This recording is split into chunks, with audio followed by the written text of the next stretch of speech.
The soft hum of the dishwasher usually soothed me, a domestic lullaby after another quiet dinner. Tonight, it felt like a low growl, a prelude to a storm only I could hear. I watched Clara across the polished granite island, her fingers dancing. Over her phone, a faint, almost imperceptible smile playing on her lips. The kind of smile that wasn't meant for me. "Busy day?" I asked, my voice as even as the perfectly cut edges of her designer haircut. She looked up, her eyes the color of a summer sky, briefly meeting mine before flitting back to the screen. "You know how it is? Clients' deadlines, the usual grind?" I nodded, pretending to be absorbed in the task of wiping down. The counter, the cool, damp cloth, a familiar comfort in my hand. She didn't see the way my jaw tightened, the barely contained tremor in my fingers. She never saw anything, not anymore. Not the hours I spent meticulously planning, not the quiet desperation that had settled in my chest like a stone. It had started subtly, a feeling, a whisper of unease that grew into a roar. Late nights at the office became more frequent. Weekend conferences popped up out of nowhere, and her phone, once a shared amusement, became a closely guarded secret. I had given her everything, my time freely offered. Whether it was fixing her car, listening to her endless work dramas, or planning our next extravagant trip. My trust, absolute and unwavering, even when my gut screamed otherwise. My loyalty, a silent, unshakable promise. And what did I get in return? A carefully constructed lie, a betrayal that festered in the quiet corners of our opulent suburban home. The first crack in her facade had been a text message, a fleeting glimpse on her screen when she'd left her phone on the coffee. "Table can't stop thinking about last night, X." My heart had seized, a cold fist clenching around it. I'd walked away, pretending not to see, my mind racing. It was the moment the switch flipped. Rage? No. That was too simple, too messy. This was about something else entirely. This was about a quiet, precise dismantling. Over the next few weeks, I became a ghost in my own home, observing, collecting, found a second phone hidden beneath. A pile of cashmere sweaters in her closet. It vibrated silently one evening while she was in the shower. My hands trembled as I picked it up, my thumb hovering over the screen. Deep breath. Click. No password. Beginner's luck? Or perhaps a sign of her growing carelessness. The messages were a kaleidoscope of sickening intimacy. Missing your touch. Counting the minutes till I see you. Tell me you love me. My stomach churned, but my face remained impassive. I scrolled through months of exchanges dating back to before our last anniversary trip to Positano. He was a partner at a rival firm, a married man with 2 kids. A name I recognized from the local country club's member roster. Mark Henderson. A heavy, sickening weight settled in my gut. I took screenshots, hundreds of them, meticulously, organized into a hidden folder on my laptop. I memorized names, dates, locations, the upscale hotel downtown, the secluded restaurant in the city, even the little coffee shop where they met for quick chats before work. Every detail a tiny shard of glass, cutting deeper. One evening, she was particularly effusive, gushing about a new client. "Oh, you wouldn't believe the pressure. It's a huge account, and I'm spearheading the whole thing. It's going to be brutal, but the payoff." She trailed off, her eyes shining with ambition. "Sounds like a lot of late nights," I said, my voice flat. She laughed, a bright tinkling sound that grated on my nerves. "Tell me about it." "I'll probably be living at the office for the next few weeks."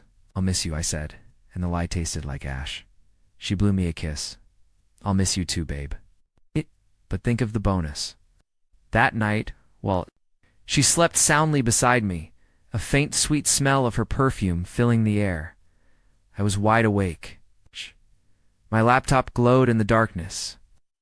I had already installed a discreet spyware on her work computer, a simple keylogger that sent me daily reports. I knew her passwords, her login details, the names of her key clients, the internal communication systems she used. I knew her life inside and out.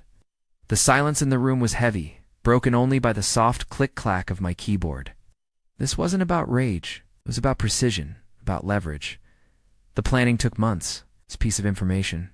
I gathered was a brick in the wall I was building around her, a wall that would eventually crumble and bury her. I researched her family, her close friends, the company's HR policies, even Mark Henderson's wife's social media. I learned that Brenda Henderson was a devoted mother, a pillar of the community, and a regular at the same charity galas Clara attended. The irony was not lost on me.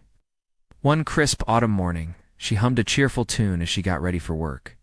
I love this new shampoo," she murmured, running a hand through her glossy hair. "Smells like success." Watched her from the doorway, leaning against the frame, a coffee mug warming my hands. "Does it?" Around a radiant smile on her face. "Definitely. Big meeting today. Wish me luck." "Always," I said, and the word held a double meaning she couldn't possibly grasp. That day, the first domino fell. I sent an anonymous email to her company's HR department, a carefully worded, professional complaint detailing her misuse of company resources for personal affairs, complete with dates, times, and a few choice screenshots from her second phone. I didn't mention names, only hinted at a high-ranking male colleague. I knew the HR department would open an internal investigation, discreetly at first. They had to. A week later, the whispers started. Clara came home agitated, her perfect facade cracking around the edges. "Someone's been stirring." "Up trouble at work," she fumed, pacing our living room, her heels clicking angrily on the hardwood. "Rumors flying around about someone having an affair? It's ridiculous." I looked up from my book, feigning innocence. "Oh, who?" "They won't say names, but it's causing a massive headache. HR is doing interviews. It's just so unprofessional." She threw her hands up in exasperation. "Honestly, some people just have nothing better to do than gossip." I simply nodded, a non-committal hum escaping my lips. The silence was my weapon. Next, it was her family. Her mother, a formidable woman who valued appearances above all else, received a meticulously crafted package. Inside, a burner phone, preloaded with a series of screenshots from Clara's texts, carefully curated to show the most damning exchanges without revealing my source. No note, no sender address, just the evidence. The phone rang 2 days. Later, a shrill, insistent sound that shattered the quiet of our Sunday morning. Clara answered, her voice initially bright. "Mom, everything okay?" Her face drained of color. "What?" "No, that's impossible. You must be mistaken." Her voice rose, becoming shrill. "Mom, listen to me." "I would never." I watched her, my expression carefully neutral, as she argued, pleaded, and finally collapsed onto the sofa, tears streaming down her face. She hung up on me. She wailed, burying her face in her hands. She said she's ashamed. "Of me," she said. "I've ruined everything." I walked over, placing a hand on her shoulder. "What happened?" I asked, my voice laced with feigned concern. She lifted her tear-streaked face. "Someone sent her lies. Horrible, disgusting lies about me. She thinks I'm having an affair." Her voice cracked on the last word. "Would do this?" I squeezed her shoulder gently. "I don't know, babe, but we'll figure it out." The lie tasted sweeter this time, coated in her despair. The true masterpiece of my silent revenge came next. Brenda Henderson. I found her personal email through a discreet online search, cross-referencing public records and social media. The email I sent her was concise, factual, and devastating. It contained the most explicit screenshots, detailed timelines of their hotel rendezvous, and even a few photos I'd managed to snap discreetly of Clara and Mark entering the hotel lobby. Their faces obscured, but their figures undeniable. I included a small, almost apologetic note. "I believe you deserve to know the truth about your husband's infidelity." Again, no name, no return address. Just the truth, delivered with the precision of a surgeon's scalpel. The fallout was immediate and spectacular. Within days, the rumor mill exploded. Mark Henderson, a man known for his impeccable family image and philanthropic endeavors, was seen moving out of his sprawling mansion.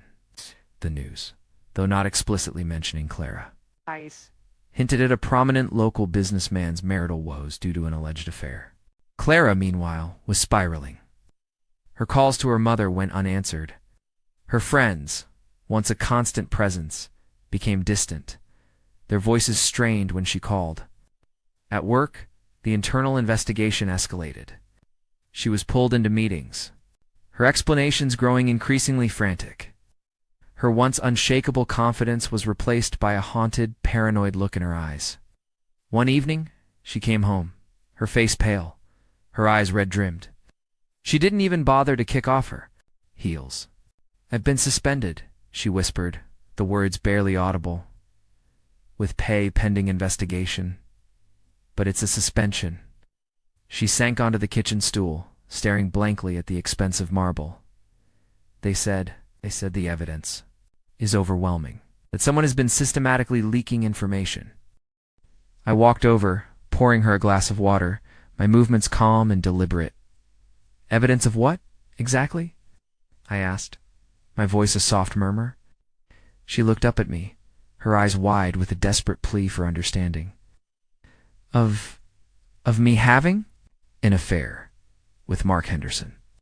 The name, finally spoken aloud, hung in the air between us, a tangible thing.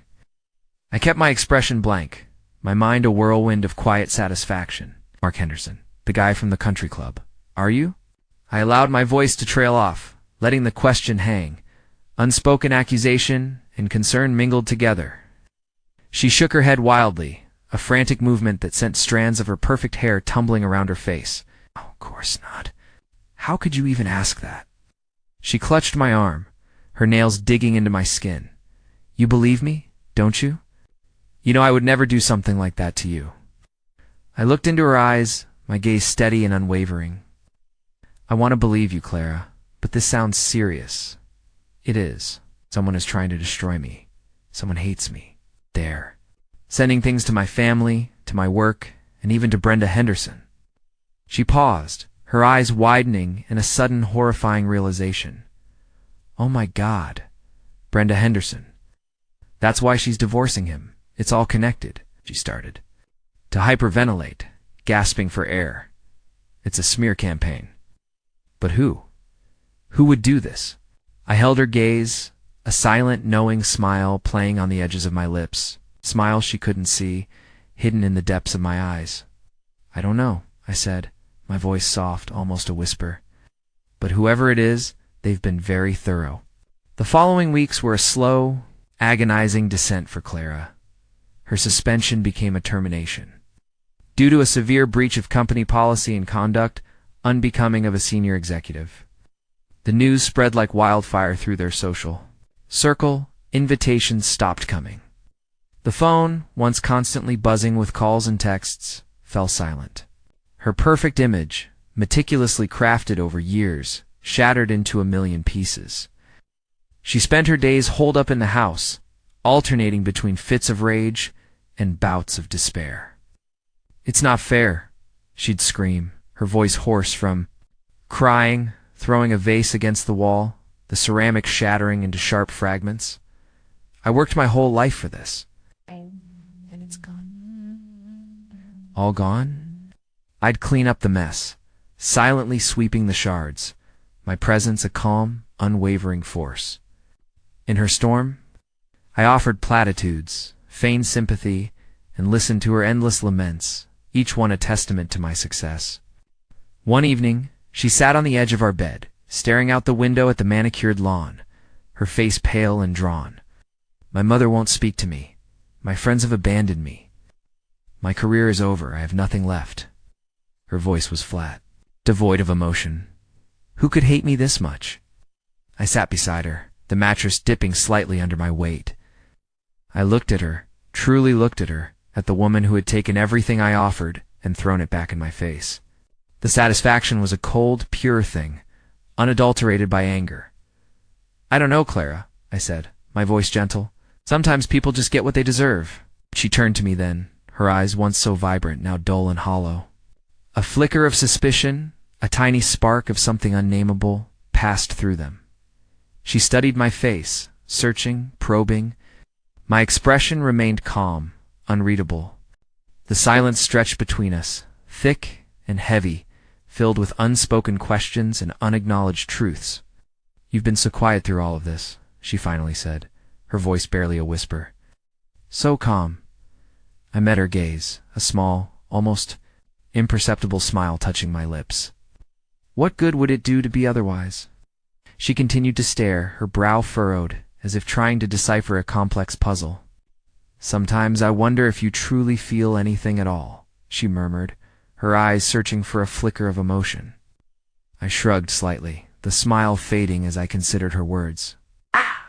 It was a question I had asked myself more than once, caught between the weight of expectations and the reality of my own detachment.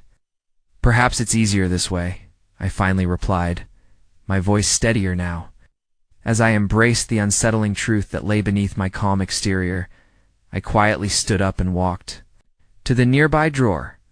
I pulled out a folder labeled divorce papers and handed it to her, her eyes fixed on me in complete shock. The air thickened with unspoken words as she processed the gravity of what I had just done. I could see the myriad of emotions flickering. Across her face, confusion, hurt, and a glimmer of understanding as she finally understood who was behind her downfall.